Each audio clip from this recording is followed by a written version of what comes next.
So if you've listened to any podcast or watched any YouTube videos or had any discussions on Facebook or on any kind of hunting forum, you've heard the term compounding feature. What that is, just a combination of terrain features that kind of funnel movement. So a lot of times what you're hearing them talk about is a saddle combined with something else, a saddle with a couple of thermal hubs, or a saddle with a bench connected to it, or a saddle with, a ditch, a drainage, things like that, that compound together to kind of funnel movement where you can pick an ambush point. So what I'm going to talk about in this video is the subtle compounded terrain features that can kind of be ambush points for mature bucks. A lot of times in just generalized compounded terrain features, mostly what you will see are young bucks, a lot of does, things like that. And you can use that intel to your advantage, but a lot of times you got to look not at the obvious compounded terrain feature, but at the subtle terrain features that kind of connect on the periphery, or maybe they're kind of tucked away for some, they're not obvious. And a lot of times those are the ones you're wanting to kind of identify and scout, maybe put trail cameras in, not so much the obvious ones, but the ones that are kind of off the beaten path a little bit. And the first thing that I look at anytime I'm looking at compounded terrain features in like a big wood setting, or in a ridge and valley, or mountainous terrain, or hills and what I call hills and hollows kind of terrain, is just the steeper sections. And right here I'm going to show you from an area that a buddy of mine killed a really nice buck 2 years ago. I kind of helped him do a little bit of trail camera stuff in this area, and he ended up taking a 5.5, 6.5-year-old buck that had been in there for several years, laid down a lot of good sign, really good buck for Alabama. And this is the exact spot that he killed it at. And the first thing that he noticed in this area, he'd never walked in there before, caught his attention, was a saddle right here. And that's kind of what you see right there in the center. And his access was from the kind of north, or kind of from the southeast here. So we're going to kind of break it down and show you how he went in there, scouted, and we discussed it, talked about it, and how he ended up going in there early season and killing this buck. So he had went in there the year before and focused on this one saddle, this main saddle in here. And he had hung a couple cameras. He got the buck that he was after in that saddle a couple times, an hour before daybreak. And so once the rut started kicking in, he focused on that saddle a lot more. And he hunted there several mornings, never saw the buck, saw a couple of younger bucks and several does, but never actually laid eyes on the buck he was after in that area. And he had kind of put all of his effort into that saddle, because saddle was a compounding terrain feature saddle. It had 2 drainages that kind of led up to it. But when I walked in there with him postseason, I realized that it was kind of open, but it did have a habitat edge right there. It transitioned from kind of a pine stand, mature pines, into kind of a hardwood, and it transitioned back into pines as you went back up in elevation. So it did have a habitat combination, and it had compounded terrain features in that saddle, but it still was just missing a few ingredients.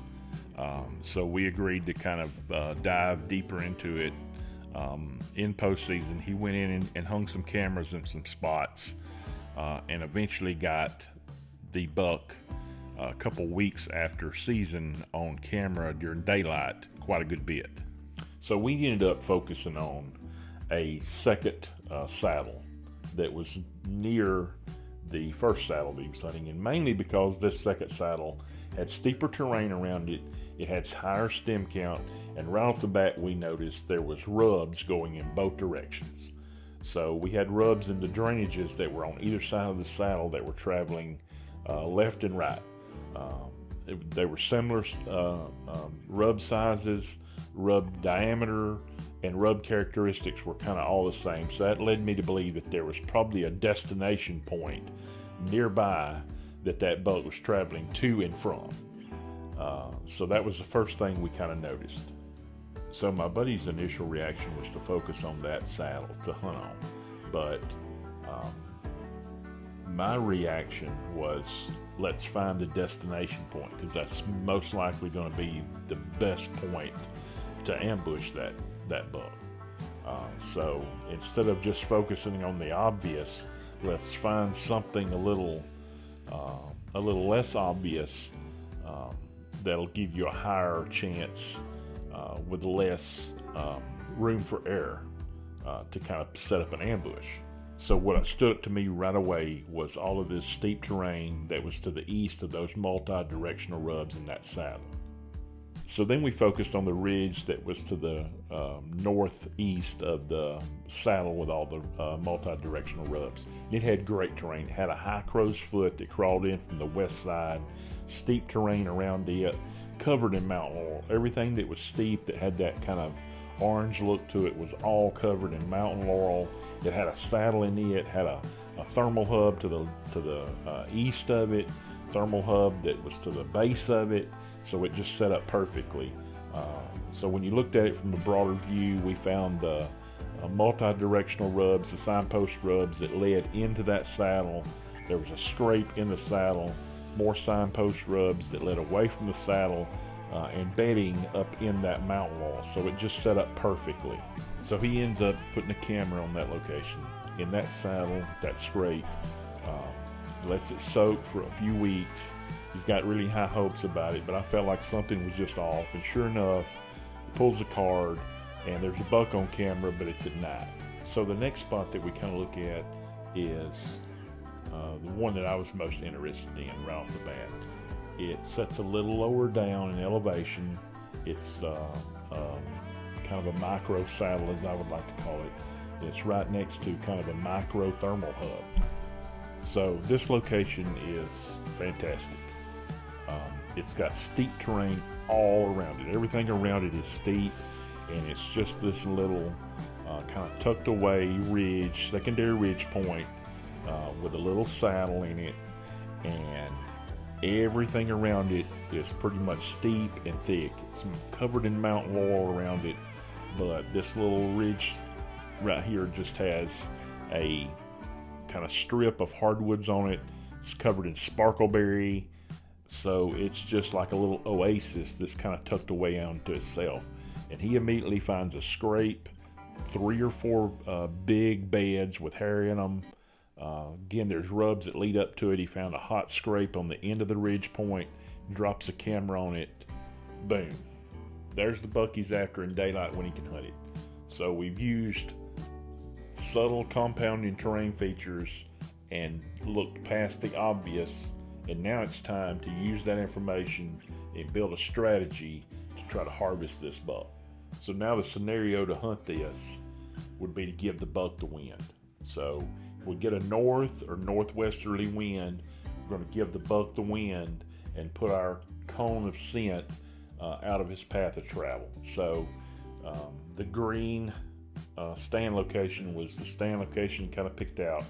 It's kind of between where he's moving from and back into like kind of where the beds are at in that steeper terrain. We got the steeper terrain to our back. That's the point of access, is going to be walking in from that steeper terrain and walking down to it. That's going to put our scent with that north wind. If we get a strong enough north wind, that his scent would have been carried back in the direction that he accessed from. So because that stand location was slightly higher than the elevation of the terrain to the north of it, where the wind was basically originating from, there was less chance that he was going to fall off into that area of wind, that column of wind that's going to be circulating and swirling, where that buck is trying to take advantage of that. The buck was in that micro thermal hub, probably scent checking everything that was to the north of him. That's why he was utilizing that when he bedded in that area or bedded in that zone. He didn't probably have a particular bedding location exact, but he was bedding in that general area and utilizing that microthermal hub to scent check everything that was to the north of him, which we later found out was a lot of doe bedding area. Down in this creek bottom was just covered up with big sign, big rubs, big scrapes. It was like a blinking light that was all nighttime sign.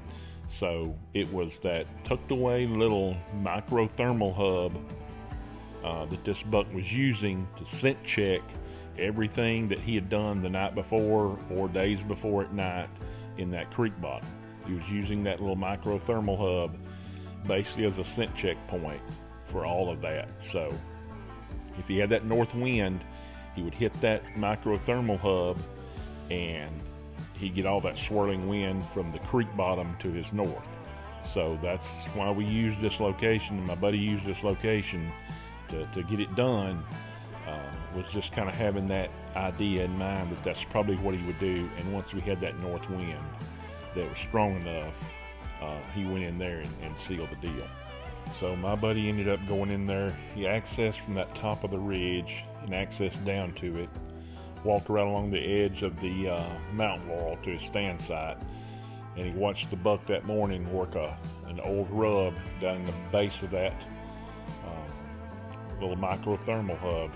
The buck walked up that drainage and he unalived him right there as he was J-hooking to go out to the scrape. I think it was the 3rd day of November, something like that. Really nice buck. So during postseason scouting, we kind of dove out a little more into to the north and found 3 really good doe bedding areas. They were used often. Beds were worn down to the dirt, multiple beds in each location, and trails leading down to the bottom, and then trails leading back up into those 2 big saddles that my buddy originally wanted to hunt on. That's what they were using to access their bedding area there, which was just on the edge of a big white oak flat and another white oak flat that was further to the south. So they were just flipping that ridge using those saddles, and that buck was basically just sitting in between them and trying to intercept them during the rut. So maybe this helps guys to kind of look past those obvious compounding terrain features. You may even look past the second most obvious compounding terrain feature in an area, and really dive into those off the beaten path, those 3rd place, 4th place that doesn't really look like somewhere that would generate movement, but a lot of times those are the ones that these mature bucks are seeking out. It's almost like a little cove hidden within their home range, and a lot of times those are the ones that they're utilizing, and those are the ones you've got to kind of pin, do your homework on. If you're having trouble finding buck beds in mountainous hill country, hill and valley, hollers and hills, a lot of times these are the places you're going to find them at, or near these kind of areas. So I appreciate you guys watching. Please like, share, subscribe to this channel, and share it with your buddies. Thank y'all for watching, and we'll see you next time, and good luck out there.